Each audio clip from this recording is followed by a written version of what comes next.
Welcome into a Friday edition of the Husker247 Podcast. I'm Mike Schaefer, joined by Brian Christopherson, Michael Bruntz. Gentlemen, we are at it again. Another podcast this week, and a little bit of Nebraska team news.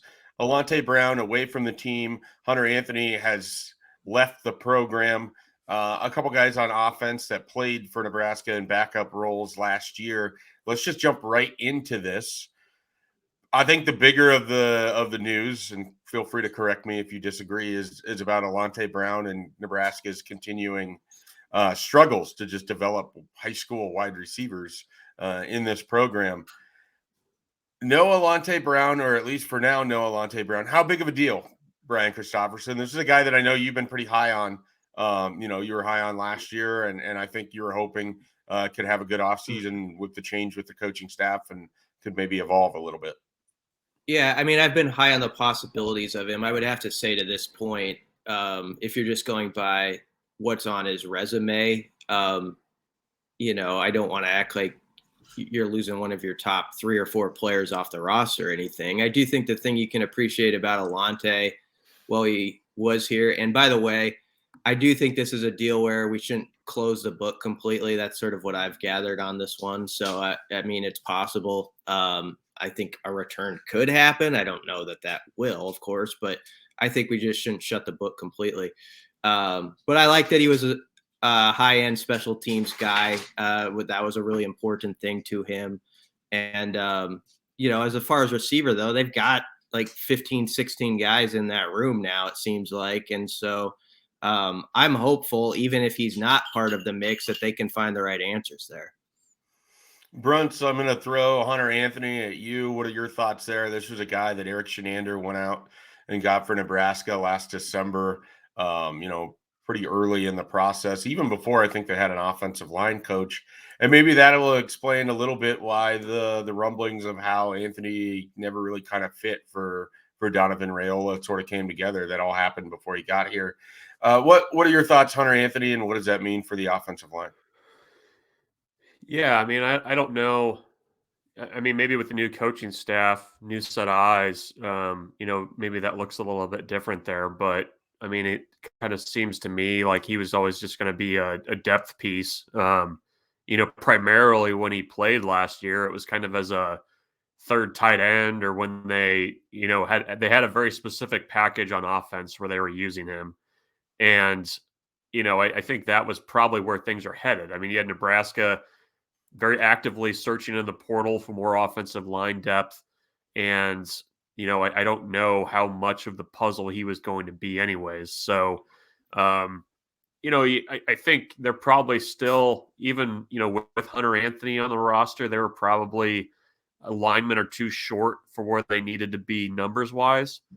And I mean, I think this just kind of confirms what I had suspected, was that I think in that second portal window in the spring, I think Nebraska's going to go shopping for offensive linemen that can help them right away. I'm guessing there's probably going to be a number of more newcomers. Yeah. More. I think there's a couple spots where you still need maybe an instant impact guy, and I would not say that offensive lineman is not on that list. I think that's a place where you need some help. I trust Bruntz too, dressed like that. I mean, if I got an airplane and saw a guy with a suit coat over a T-shirt with a baseball hat, I would think that guy has several $1 million at least. So this guy is obviously running a fledgling startup and sits at home at night and keeps booking on a baseball game. Yes, that's me. No, so I trust his take on the O-lineman is what I'm saying. That's what I'm getting at. I love to imagine Bruntz as a founder of a startup now. I mean, it would be full on Silicon Valley. If you guys have ever watched that show, no, you haven't. We've never watched any of the same thing. That's what I learn all the time. Cheers. People have. It was a show people watched. It was on HBO. They enjoyed it. It's about a startup and a bunch of knuckleheads. I feel like Brunt's going to fit in there. Yeah. I just now transition off of that. Just to clarify, I was caught off guard a little bit by the podcast start time. So you got a suit coat and an A's hat. But no, I like the effort. I think that's probably one place where you'll see Nebraska at least kind of see what's out there. I think that's not going to be a surprise if they get involved with some guys there. Is there a position where you expect a lot more attrition moving forward? Defensive back? Yeah, Just too many. It's yeah. I mean, there's a lot of guys, and I think that there's a lot of guys that you're kind of looking at the depth chart, and I don't know necessarily that you absolutely have to have those guys to help you on special teams too. So I just think when you kind of look at numbers, there's just a glut of defensive backs right now. And especially, I mean, now that you've got Tommy Hill back over on that side of the ball again, that's another number over there. So I don't know. I mean, if you're a third string cornerback right now for Nebraska, I think you probably got to be looking pretty hard at what your options are when it gets to the end of the spring. Yeah, I think that's fair. I mean, I am immediately, like everybody, I think quarterback, running back. I mean, they just have so many bodies in those rooms, and obviously there's only really one starter at quarterback and at running back. Maybe they rotate, but it'll be interesting what a guy like Gabe Ervin is, for example, for this staff and where things can kind of go, because he's kind of had almost 2 wasted years of his career. I mean, he played a little bit in 2021, and then he saw a little time in 2022. But we really don't know what to make of Gabe Ervin at this point. So that's sort of a guy that I think of kind of a big spring for him. Yeah, I would say that you hit on the main ones. Wide receiver too, I think, you could still see some movement or guys who, after they go through the spring, maybe they're not feeling like they're going to be on the 2 deep, or it's just not their cup of tea. But really, I think it's going to be spread out all over the place on this roster with departures here and there. And that's why, the Alante Hunter Anthony stuff is interesting, and we'll document it as it goes. But honestly, in this day and age with stuff like that, I'm sort of like, yeah, okay. Unless it's like, I don't know, like when it was like Wan'Dale Robinson the one time, you're like, that's a big stinking deal. But a lot of other ones, it's just going to be kind of a ripple effect. I think I don't think it's going to be like a huge wave or monsoon or anything when some of this news comes out. Well, let's transition over to the other thing that's kind of been going on this week. We talked about Dylan Raiola and the crystal ball earlier this week in terms of the podcast, but with that, we mentioned that there, is a possibility of more recruits being interested in Nebraska if they're able to land somebody like that. Well, they haven't landed Dylan Raiola yet, but they are building quite the visit weekend around when he's expected to be on campus. I don't know that it's officially been called a junior day yet, but Nebraska sure looks like they're going to have quite a bit of talent on campus at the end of March. BC has done an excellent job running down a bunch of these guys. Brian, what have you sort of learned so far about what that weekend looks like, and who's a name or two that you're intrigued to kind of see here on campus?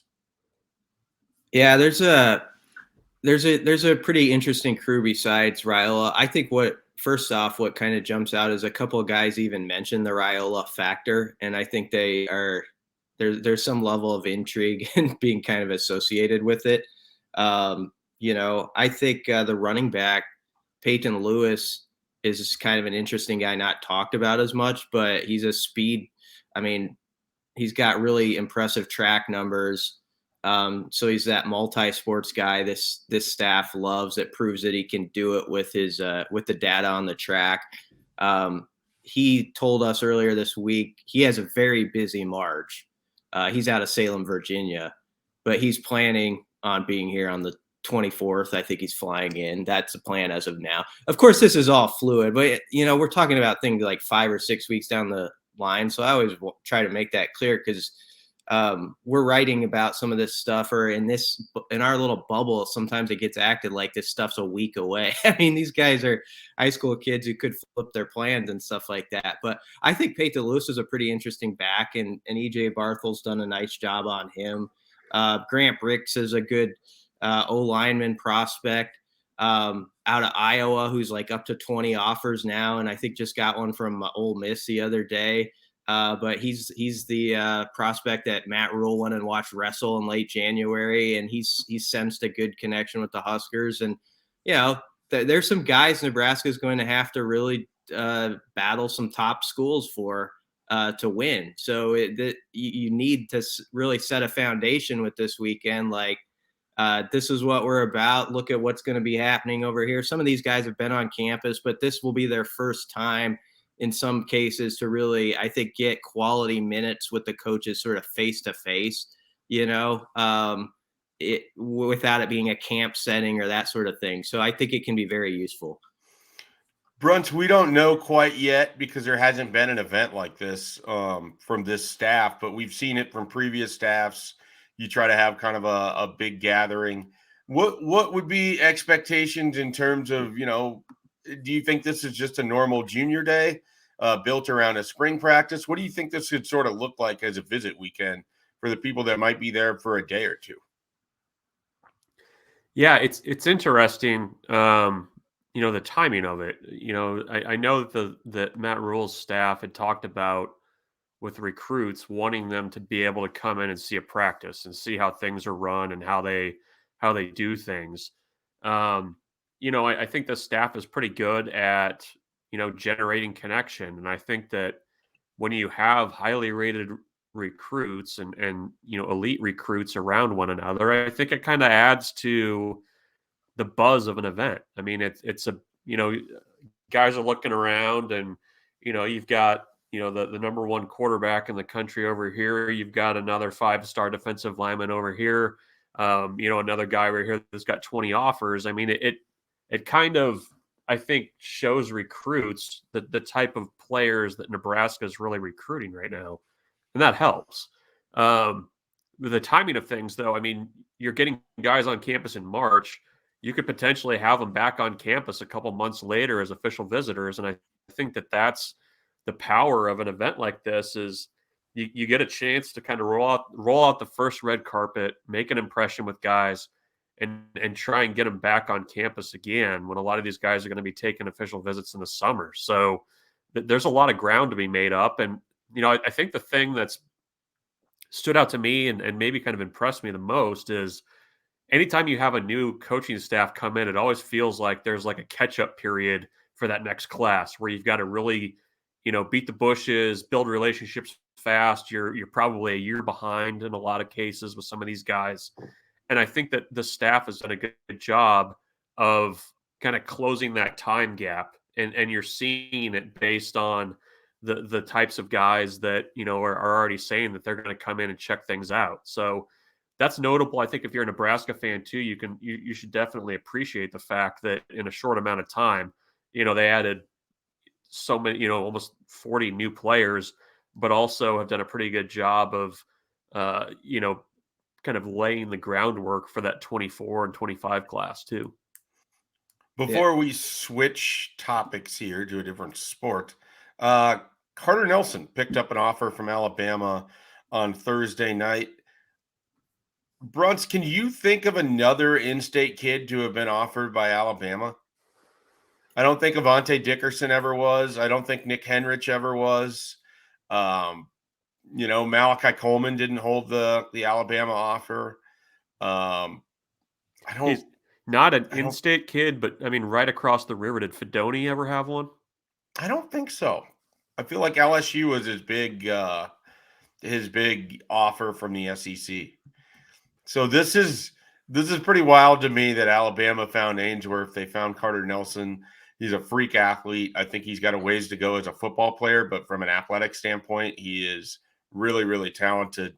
And he's a guy that could play multiple different positions. I think everybody's sort of looking at tight end. That seems to be the easiest thing we've talked about on this podcast before. Nebraska as a state seems to be producing tight ends pretty frequently right now. We seem to see one around every corner almost these days. So Carter Nelson will be part of that. Alabama, though, coming in, that's a different thing, and certainly shows you that this state is wide open for business. I mean, there are no hidden gems to be found. When Nick Saban knows about Ainsworth, Nebraska, that tells me everything I need to know about where recruiting is in 2023. What are your thoughts, Brian? Yeah, it's wild, and I think you nailed it. It shows you that there's nothing hidden under a rock anymore with recruiting. I think that was kind of being established, but sometimes you get hit over the head with one like this, and you're like, oh, yep, that's definitely true. I wanted to circle back real quick.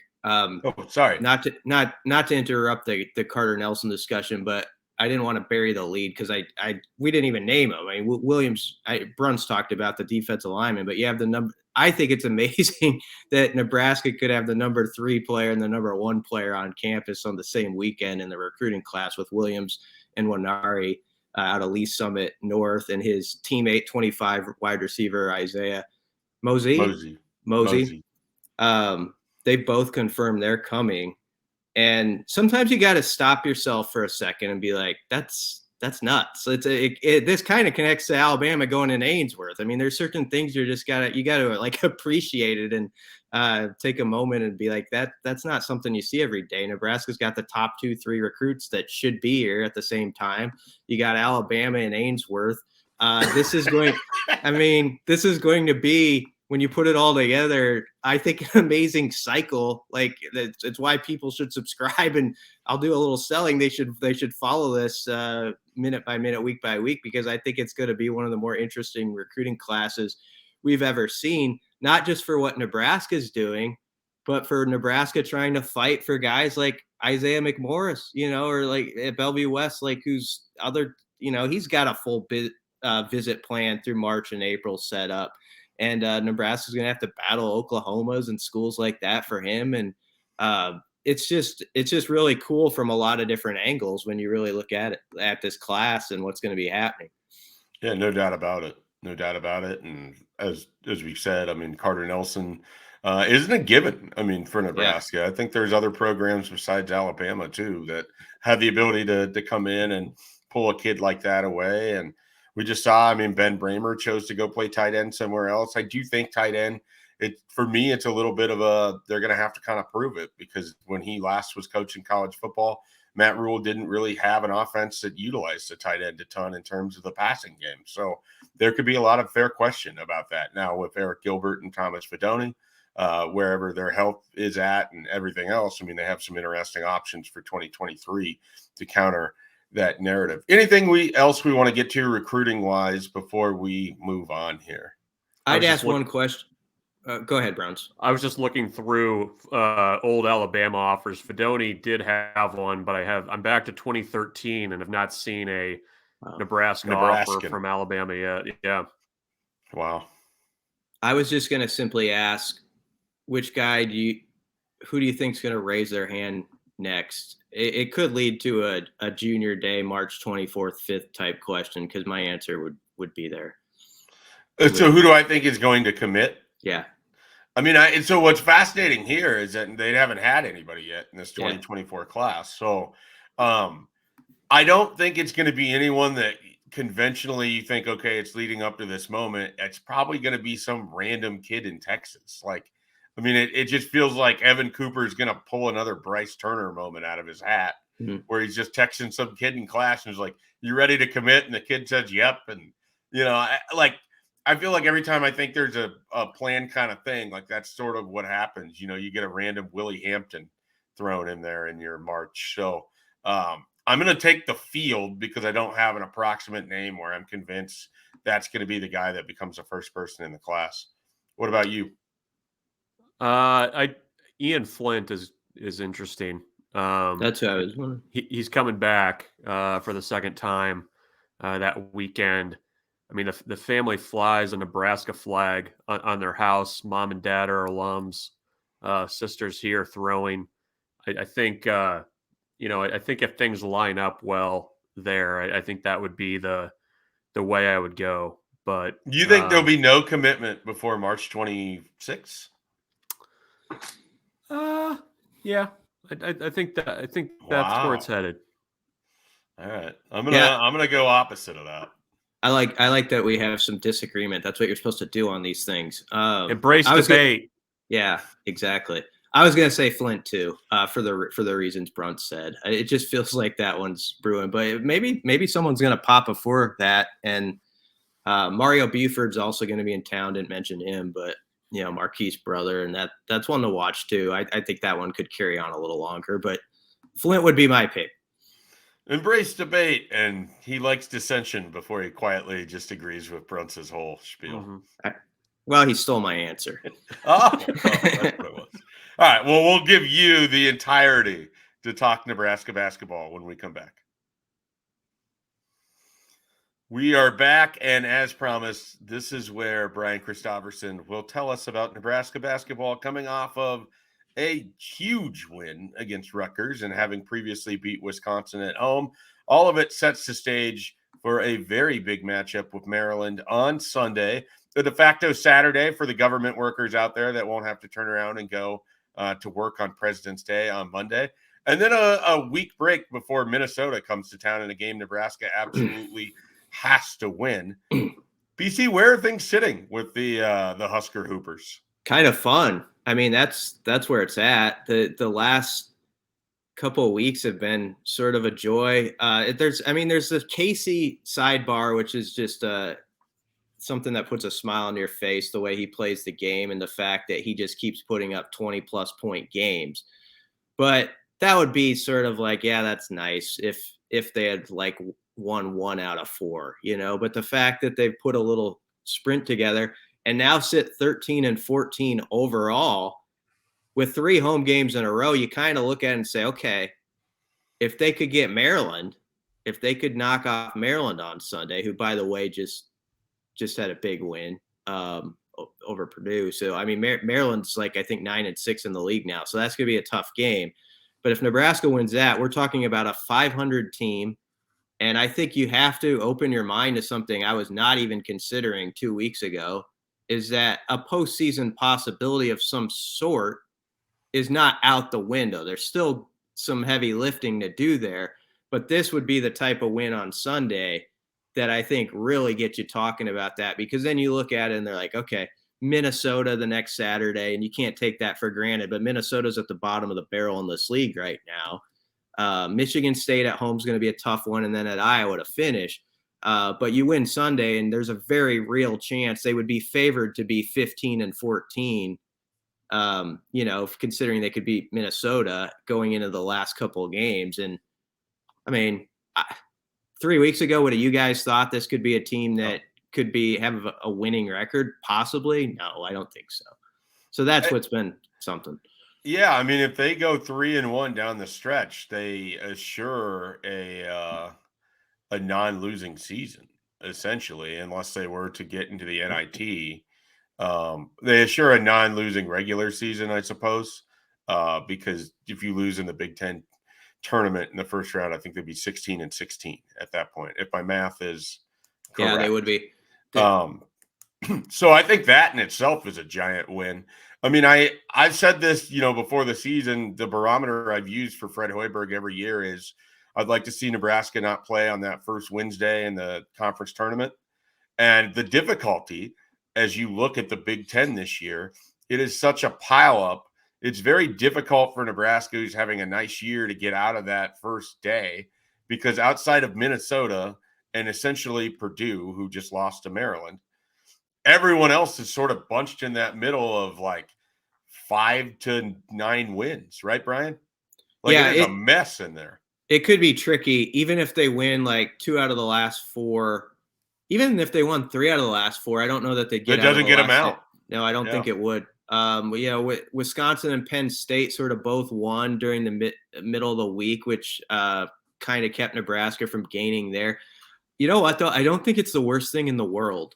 Like, if they play that first day with what their situation is, if you can draw an Ohio State or Minnesota, and I'm not taking wins for granted, but you have a real fighting shot there, and it gives you one more chance to add a W to your resume. So I don't know where they would be thought of on like the NIT or whatever postseason bubble at this point, but winning Sunday is definitely what could make it interesting. And I think the crowd is going to be lively, and they just got to keep playing like they are on the offensive end. That's been the thing. They've got some rhythm on offense of late. They're moving the ball well, and they're sharing it. Different guys are stepping up, like Sam Hoiberg pops in when he has to for a big bucket. And so they found 3 or 4 different guys who can make a play when they need to, which is sort of out of nowhere from what you would have thought, again, 3 weeks ago. Here's a random one for you, Bruntz. Would you support Nebraska playing in the CBI just to have postseason basketball? Or is it NIT or bust in your mind? I think it depends how the last few games play out. Like, if they kind of limp into the end of the regular season, like, because I mean, it's essentially a bye tournament, right? You'd be paying like, yeah, let's say they're 16-16. They're 100% 500.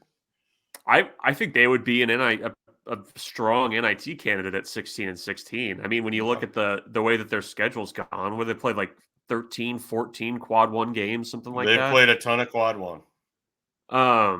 So I mean, you're kind of selecting them on a curve there, but I don't know. I mean, the CBI doesn't get the juices going as a fan, I don't think, but I mean, it's been a long time since you've had postseason basketball around Nebraska. I mean, it's I would say pay it and go, but would you is the CBI somehow beneath the Big Ten? Like, are we? I think Iowa's the only team to have played in it. Yeah, I don't know. Like, there's part of me that thinks like, okay, let's just go into the off season, but it just depends. I mean, if they're playing well and they get left out of the NIT, I'd say do it. If you're limping in, you lose the first day in the tournament, just pack it up and start combing the portal for next year. All right. At this time next week, we'll be able to dissect some Nebraska baseball, as Michael Bruntz will be following along over the weekend. They have 4 games this weekend. Is that right, Bruntz? Yep, 4 in San Diego. Which is the doubleheader day? They're playing Friday through Monday, actually. So, okay, just a game a day. Oh, that's good. That's nice. You won't have to sit by a radio for 16 hours straight. Yeah, that's those are hard days. Those are really hard days. But the WCC network exists, and I'm told it's free. So we'll find out tonight at 8:00 if that's true or not. Where do you think that camera is going to be positioned? Do you think you'll get all of the batter in the shot? It's like the all 22 shot in football. You're getting all 9. You're getting all 9 fielders. They have it perched on some hill about 2 blocks away from the stadium. That stadium, actually, the press box is pretty high up anyways, and it kind of sits down in a bowl. So it might be one of those situations where you get all 9 fielders, and then you can't see where the ball's hit, but just a little bit of movement shows you where it might have gone. So it's in between watching and a game tracker that gives you where the ball hits, and you watch the fielders move on the animation. Yeah. It's better than like the 1920s when they would have somebody like simulating the crack of the bat on the radio and doing that thing. So we'll take what we can get. It's just as long as the play-by-play guy for the WCC shows up on time, which has been an issue in past Big Ten Plus broadcasts. Guy rolled in like the 3rd inning, and he'd obviously been out late the night before. So incredible. Yeah. Anything you want to say to finish up, BC? No, I think that's a good ending with the guy showing up late. He was tired, man. He was tired. We never show up late at Husker247. We're always on time, and so is the news. You can check out everything at Husker247.com. Plenty of recruiting coverage going on right now. Some basketball over the weekend, baseball. We'll have all of that and more at Husker247. So be sure to check that out. We'll be back with some more podcasts next week. For Michael Bruntz and Brian Christopherson, I'm Mike Schaefer. We'll catch you next time.